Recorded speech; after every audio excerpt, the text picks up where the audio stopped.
मुझे नहीं लगता कि लोग ये समझते हैं कि कुछ परिंदे कितने खतरनाक हो सकते हैं। हाँ, आए दुनिया के सबसे खतरनाक परिंदों को गिनते हैं। आप उन्हें फिर कभी पहले जैसा नहीं देख पाएंगे। नंबर 10 पर हमारे पास बार्ड आउल है, खामोश लेकिन अपने पंजों से महलिक।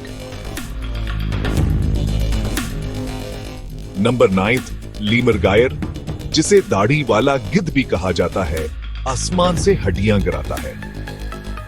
नंबर 8 है ग्रेट हार्ट आउल, रात का एक छुपा हुआ शिकारी।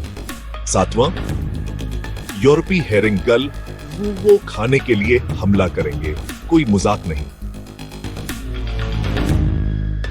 नंबर 6 शतरमर्ग, वो आपसे तेज दौड़ सकते हैं और एक महलिक लात मार सकते हैं।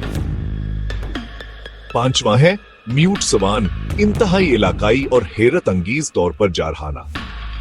4था सेद्रन कैसोवरी, बुनियादी तौर पर रुविये वाला एक डायनोसॉर। 3रा इमो, इनकी बेवकूफाना शक्ल से धोखा ना खाएं। नंबर 2 गोल्डन ईगल, वो पंजे बहुत खतरनाक हैं। और नंबर 1 हार्पी ईगल, बारिश के जंगल का बादशाह, और आप इससे पंगा नहीं लेना चाहेंगे। ओह, किसने आपको सबसे ज्यादा हैरान किया?